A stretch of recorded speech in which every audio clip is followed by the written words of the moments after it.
It's the 60O podcast presented by our friends from Mint Sports. I got Seibs on the line. Seibs, how are you, mates? I'm good, Tom. How are you, mate? Yeah, good, thanks. We're going to do our 2023 review of the New Zealand Warriors today. But before we get onto that, I just want to talk about a couple of bits of news that's happened in the past couple of days. One I saw today that just absolutely stunned me. There was a piece written today. Now, granted, it was an opinion piece, but if this has any legs, I'll walk backwards to Bathurst, seriously. So, Jack Whiten has joined the Rabbitohs now on his deal, and the opinion piece suggested by one of the writers there at Fox that he should play in the halves with Cody Walker. What do you think Jack Whiten's best position would be at South Sydney? With the halves that they have at the moment, his best position at South Sydney would be 5'8" and Cody Walker halfback, because they are both better halves than Lockie Ilias, in my opinion. However, I believe that his best position is at left centre. So you actually entertain this? You would entertain the halves? 100%, mate. Like, at the end of the day, Lockie Ilias isn't a bad footballer, but he's not... I'm just trying to word this right. I don't think he's a halfback that can take a team to a comp. Okay. Not with Cody Walker in the halves with him. I actually think his best position now, I don't think that there's any chance of him playing this, but I think his best position would be fullback, purely because the forward pack for South Sydney isn't the greatest. We're not writing home about that, but he would be able to, and I'm not saying he would be the best at it, but he would certainly add more than what they've got now as far as providing a bit of punch off the back fence. Yeah, look, but again, there's no way on earth that they would or I would move Latrell from fullback. I mean, for all these deficiencies, he's one of the most dangerous fullbacks in the comp, so I certainly wouldn't move him. I do think that there could be a future for Ilias at hooker once Damien Cook's finished up, because I think he's got all the attributes to be an okay hooker. He's got a nice pass. His running game's quite good. He just seems to lack a little bit of direction as a half, and also I don't know. Well, in my opinion, I don't think his kicking game is elite, so I think that's where he struggles a bit. And personally, as I said, I think Whiten and Walker are both better halves than him. So for me, it would be a no-brainer to have those guys in the halves. And they're obviously thinking about it, because there was whispers going around, three-quarters of the way through the season that Blake Taaffe was going to get a crack in the halves. So. Yeah, it's obviously something that's been thrown around. Do I think it'll happen? No. Do we judge Lachlan Ilias too harshly just because Nathan Cleary is outstanding? Oh, yeah, mate. Everyone gets compared to Nathan Cleary, and that's unfair, because there's only one Nathan Cleary, and he's a unicorn, isn't he? So, he's unique. There's 4 or 5 halves that are a whisker. Maybe not a whisker, but that aren't far behind Cleary, but they've all got different attributes. So, you've got your Cherry Evans, who's a game manager, and his kicking game's elite. You've got Mitchell Moses, who's a running threat and constantly asking questions. You've got Reynolds, who isn't a running threat, but he brings the organisation and kicking game. So there's blokes who have got elite skills in that space, and that's where I think Ilias. I'm not saying he's not a good player. He is a good footballer, but he's not elite at anything, if that makes sense. Fair enough. Let's move on to the other big news of the week, and this will launch us into our Warriors review. So Kurt Capewell immediately joins the New Zealand Warriors. I actually think that this is a great move for both parties. What do you reckon? Yeah, look, I think it's probably good for... Sorry, I should just clarify. Great move for both parties, the Broncos and the Warriors. Okay, well, I think it's a good move for the Broncos, because, we've spoken about Capewell during the year, and, for the last couple of years he's had some really, he's had some issues in defence, and it's been glossed over, and people don't bring it up. But, if you go and have a look at the tries conceded or try causes, Kurt Capewell is up top of the list for the Broncos.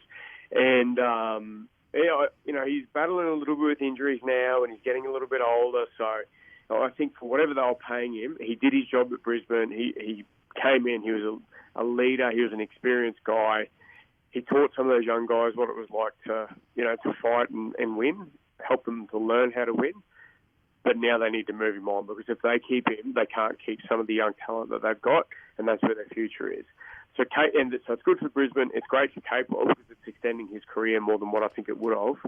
I don't know if it's good for the Warriors, though. Okay, well, let's look at that, and then we'll launch into our Warriors review.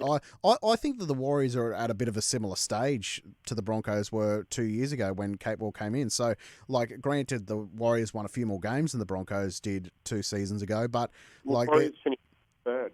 What was that? Sorry, didn't the Warriors finish third? Or I know, but they were clearly outclassed in the finals by the top teams. Yeah, that's right. Yes. So I think that the Warriors and the Broncos are sort of at a bit of a similar stage. So I don't think that the Warriors are at the level of the Broncos, Panthers, etc. Right? I don't think that they're at that level. They definitely had a good year, but there's still a way to go for the Warriors as far as premiership aspirations. I agree, and we'll dive deep into that in a minute, because I've got some thoughts around the Warriors, their year this year, individual players, and there's a lot of similarities between the Warriors and the Cowboys, and I think we'll probably dive into that pretty deep. But before we do go any further, did you see the short list for we had a chat about it a few weeks ago, but the short list for the Golden Boot came out today, or yesterday as well? Yeah, I did.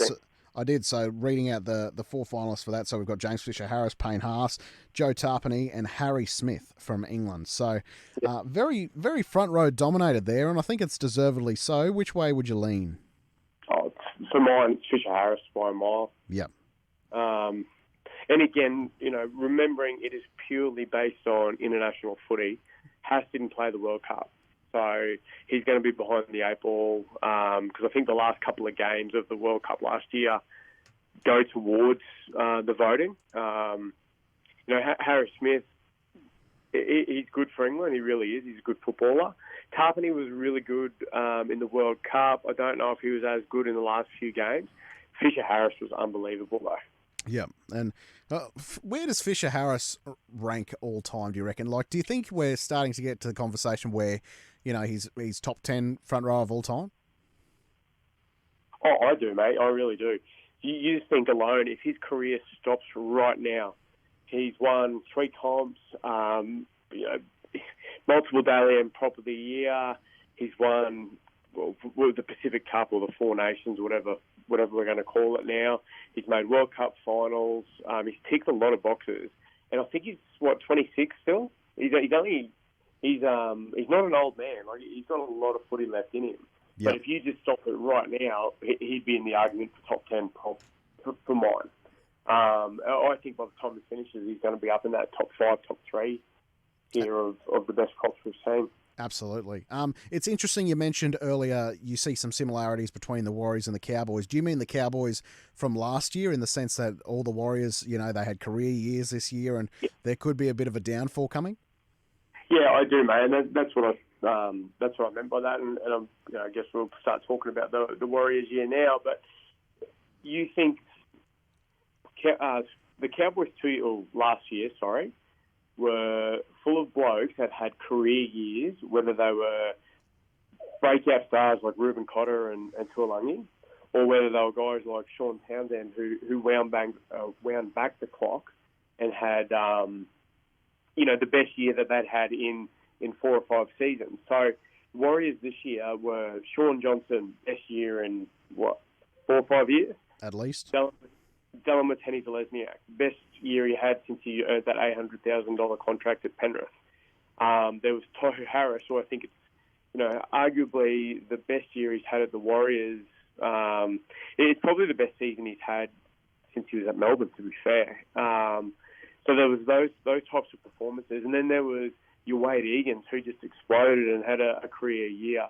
Chance Nickel-Clockstar, he had the best year he has had since that year. Raiders made the GF. Blokes like Rocco Berry, just, they shocked me the way they jumped out of the ground and how good they played this year. And I think that they played the best that they possibly could. So it's going to be a challenge for them to back it up again. If they lose Adam Fanua-Blake, they're I don't want to put the mock on them, but they're no chance of making the 8. If they keep the exact same squad, remembering they've got Roger coming back, which I think is a huge asset, I think that they'll still just scrape into the 8. Fanua-Blake goes, they're not making the 8, and they're down bottom 4, bottom 5. Yeah, it's such a key one for Fanua-Blake to stay there. Has Josh Curran left? Did he leave? I think that's a massive out if he's left. I think he did, mate. Yeah. I'm pretty sure he did. Something rings a bell now. I'll just double checking. But he certainly, when you got someone like Josh Curran, coming off the bench or not even making your 17, it means you got decent depth. Yep. Well, that's right. And he can play in the middle and on an edge at a pinch as well. I certainly think he's more of a lock. But the big addition for the Dogs, yeah. Yeah. Oh, well, everyone's gone to the Dogs, haven't they? I'm waiting for my contract to go to Canterbury Bankstown at the moment. Just on the Warriors, their big acquisition, obviously Roger Tuivasa-Sheck. You can't fault what Chance did this year, right? He had a tremendous year. He's going to get the start at 1. Does he finish the year at 1? No. Okay. No, look, I don't think so. Because Tuivasa-Sheck is an elite fullback. I think that you're right, I reckon, to help Tuivasa-Sheck and to reward Chance. Chance will start at fullback, Tuivasa-Sheck will start in the centres. Maybe it's 3, 4, 5 games. They'll start interchanging at some point during the year. I can't see it being any later than round 7 or 8. Roger's number 1. Chance is in the centres. They may still interchange every now and again, but Roger's got to be the fullback. The Warriors start off next season with a pretty difficult start. They start with the Sharks, Melbourne, Raiders, Knights, Souths, Manly. Like, there's a lot of tough games in there. Like, it's not a crazy world to imagine where they're 1-5. That's right, mate. I looked at that, and I really do think that they're in for a Cowboys type Parramatta year where they potentially overachieved, and then all of a sudden, they're 7, 8 rounds in, and they might be 2 from 8, and thinking, oh, what's going on here? And then that wave of momentum they had, the up the wires, the winning close games, and just the whole rugby league scene in New Zealand just exploded during the year. And you could tell that the Warriors jumped on the back of it, and they won games that you can only win when you've got that support behind you, you've got that confidence, and you honestly believe that you're going to win every game you play. And we see this how important the start is, don't we? Like, even though it's 27 rounds, which feels like about 6 years when you're in the middle of the season, but the competition is so tight. It's not an insult to say that the Warriors overachieved this year, because if you overachieve by 10%, then you're flying because the competition is so close. So for Parramatta for this year, for example, to start off 0-5 or whatever they did, that it's just too big of a hole no matter who you are. That's exactly right. And then they get themselves back in it and fall, I think, a game and a half, a game off the semis. And, you just can't start that slow. The Cowboys were the same. They started the year relatively slow, and then they were playing catch-up all year, just couldn't quite get there. And the Cowboys won 8 in a row at one stage too, and they still couldn't get there. That's exactly right. And again, mate, so did Para won 6 from 7, or might have been 7 from 9 at one point. You just can't make up that much ground. It was amazing that the Roosters managed to make up that much ground, although they were never in as bad a spot as what Para and Cowboys were. Roosters were always win a couple, lose a couple, win a couple, lose a couple. They didn't have that big chunk of losses in a row. Yeah, exactly. Just looking around the Warriors squad, I still think that the focus on their recruiting and retention for the next couple of years should be around the halves, because you got a great year out of Shaun Johnson, fantastic. He's definitely towards the back end of his career. He's not at the start. So you need to be planning for a life post Shaun Johnson, shouldn't you? Yeah, definitely. I mean, he's had a lot of really severe injuries over his career. Some really bad ankle breaks and dislocations. So there's going to be a point where things really start to fall over for him, and he loses that bit of zip that he's got. I hope it's not for a few more years because I love watching him play. And I hope that even if he can be at 85% of what he was this year, it's great to see because he's such a good footballer and he wins games for the Warriors. It's just going to be so hard for him to play at that level week in, week out again for another full season.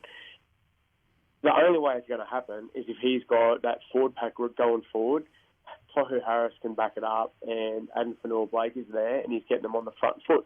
Because that's, again, another reason why Wade Egan was so good. Because he was getting time and space around the ruck because of the momentum that they were generating. And Fanua-Blake, it's not just straight up and down, run at someone, run over them. It's that really late footwork where he makes people miss. So even when they do get him, it's never a dominant tackle. He's always falling on his belly. He's jumping up, playing the ball fast. And that's when Wade Egan can get out of dummy half and Sean Johnson gets space. It should be noted about the Warriors' schedule in their last 11 games, they only played one top 8 team and they went 9-2 in that period, and they started off the season 5-2. So they started the year very well and ended the season very well as well. And that strength of schedule has now sort of flipped on them in a way because their first 6 weeks next year are bloody brutal. That's exactly right, mate. But again, I don't expect the 8 next year to look anything like the 8 from this year. So what we think is going to be a top 8 side, or what was a top 8 side, may not be one, might not be as tough as what we think. I do think it's going to be quite a shift in that top 8 from this year to next. What are your expectations for the Warriors next year, just to finish off with? Yeah, I reckon they will be somewhere between 6 and 10. Yep. That's providing Fanua-Blake plays. Yeah, I'm the exact same, but I would even probably go a little bit lower, between 7 and 10. But I certainly have 5 or 6 teams above them at this stage. But it'll be keen to see. The start is crucial for them, like we said. Steve's good to talk to you, mate. Thanks very much. Thanks, mate. This has been the 60O podcast presented by Mint Sports.